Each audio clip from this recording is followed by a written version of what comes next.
Hey everybody, welcome back. In this video I'm going to show you how to play the guitar solo from the classic Judas Priest song, You've Got Another Thing Coming, from their 1982 Screaming for Vengeance album. My personal favorite, by the way. And in this one, Glenn Tipton dishes out some really tasty blues rock based licks that are so much fun to play. This solo is really more about attitude and feel than it is about flash, although there are some kind of flashy parts in it too. Alright, let's go ahead and jump on into it.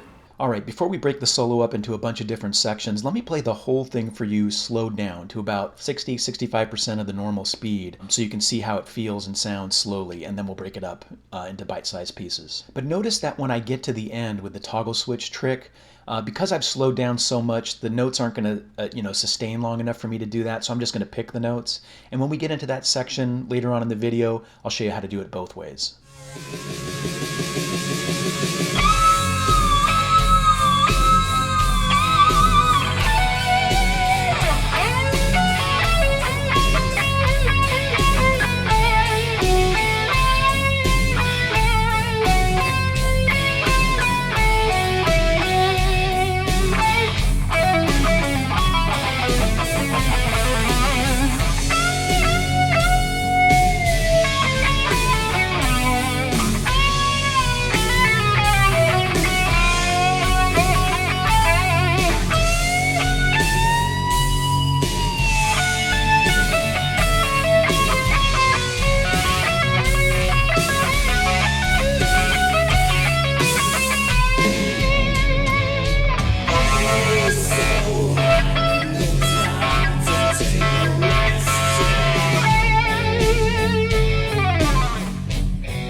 Alright, section 1 goes like this.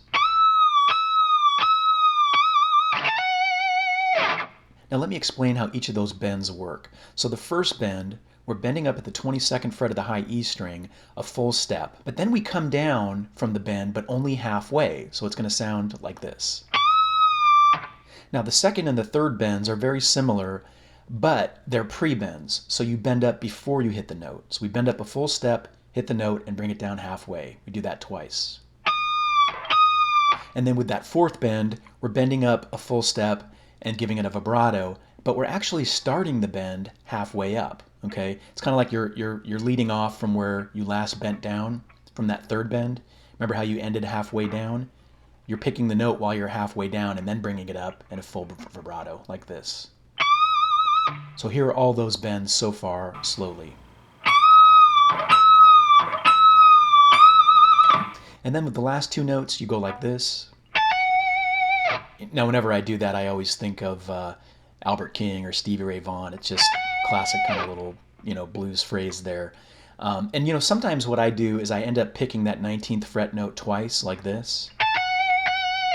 Even though Glenn Tipton doesn't do that, he only hits that note once. To me, it just sounds better when you hit it twice. But anyway, do whatever sounds best to you.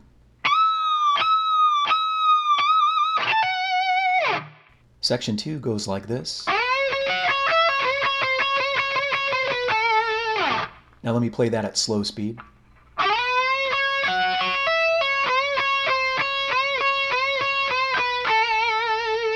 So there's a couple of things I want to call out here. That first bend, you're sliding up into the bend like this. A lot of times people miss that and they just bend up at the 16th fret, but you really want to slide up into it. And then with the last couple of bends where we go like this.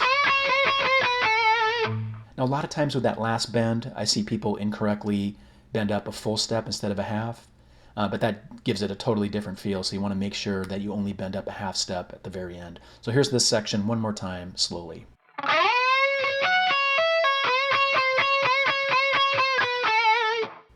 Alright, section 3 goes like this.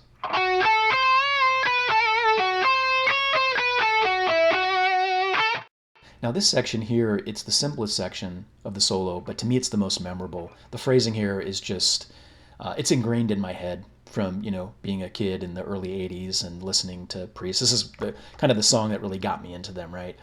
But again, here it is one more time, and I'm going to do it slowly.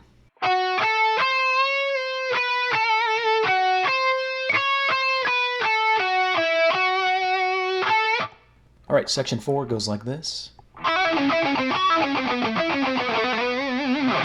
Let me slow that down for you.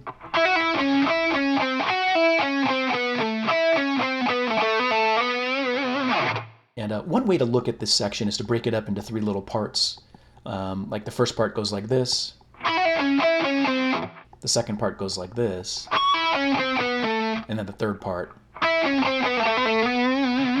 That's one way to learn it. And I think the only thing I really want to call out here in addition is that final 14th fret bend on the A string. You can see that I'm sliding up from the 12th fret into that bend. A lot of times I'll see people just hammer on from the 12th fret to the 14th and then do the final bend. But when I slow down the original and I listen closely, to me it sounds like he's sliding up into the bend. But play whatever is most comfortable and sounds best to you.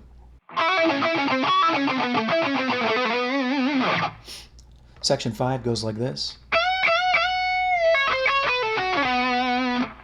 Let me play that slowly.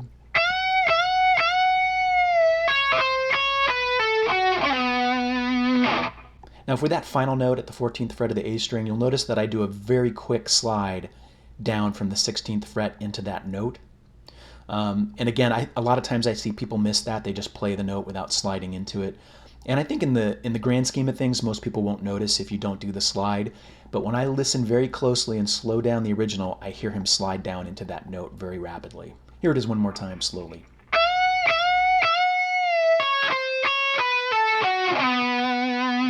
Section 6 goes like this.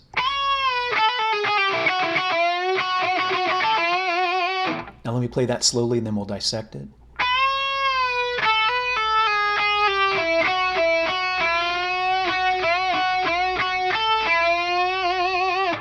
Now let's break this one up into 3 little mini segments. The first part is where we go like this. And then the second part goes like this. And I see people play and tab that a lot of different ways. But when I slow down the original, this is what I hear. Now alternatively, one thing you could do is replace this 9th fret note that I have circled here with the 8th fret of the G string, and that sounds like this. When Glenn Tipton plays live and he does that part, he improvises a little bit, right? And he gives it a very kind of descending chromatic-like feel. So playing it with the 8th fret instead of the 9th kind of sounds a little bit more like that. But when I slow down the original and I dissect every single note individually, I'm actually hearing it the way that I have it tabbed here. But I really think you can play it either way, and most people aren't going to be able to tell the difference. And I think it sounds good both ways. And then finally, the last part, very bluesy-like phrase, goes like this. All right, here's section 7, and this is a big one.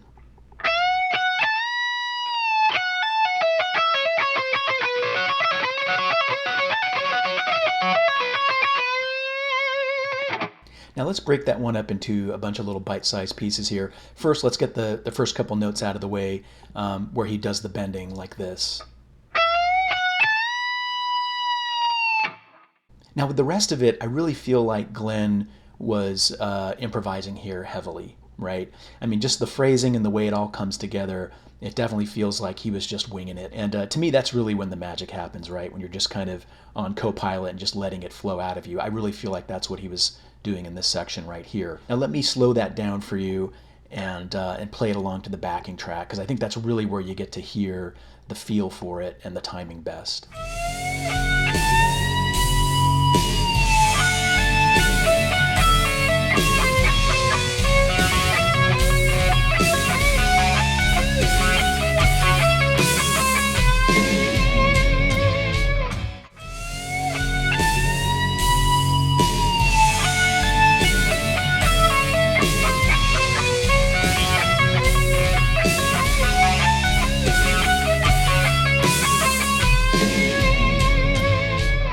All right, section 8, the final section, goes like this.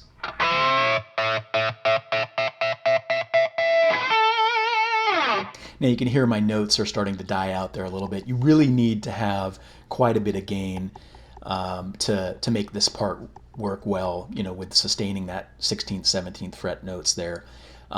Oh, and by the way, in case you couldn't tell, you're just fretting the 17th fret of the B string. You're not bending that. You're only bending up at the 16th fret of the G string. Okay, like this. And then we're doing the toggle switch trick. If you're not familiar with how to do that, you need a guitar with 2 pickups and the ability to turn off the volume of one of the pickups. So what I've got going on here is the bridge pickup volume is all the way up, and the neck pickup volume is all the way down. So when you switch from the bridge pickup to the center position or the neck pickup, either one, you're going to hear silence. And that's the way you create that stutter trick. This is the old school way we used to do it, way before kill switches. Now, if you don't have a toggle switch or the ability to do this, you can simply pick the notes and it's going to sound just as good, in my opinion. And when I do the picking method, I tend to pluck the strings with my fingers. To me, it just sounds better that way because you're hitting both of them exactly at the same time. And that would go like this.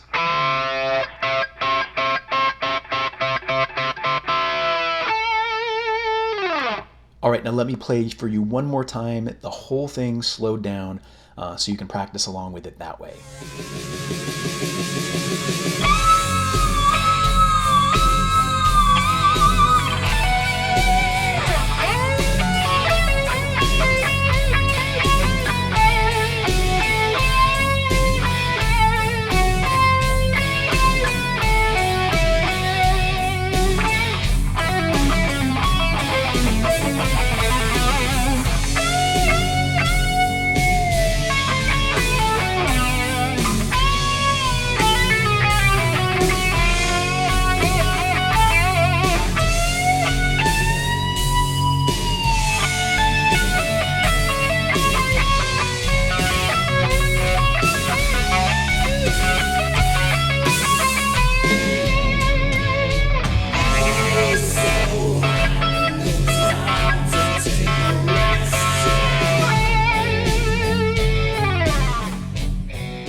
Alright everybody, that was my lesson on how to play the guitar solo from Judas Priest's You've Got Another Thing Coming. If you liked it, I'd appreciate a thumbs up. And while you're at it, hit that subscribe button if you aren't already. And of course, if you have any questions, leave them down below and I will answer all as time allows. Until next time, rock on.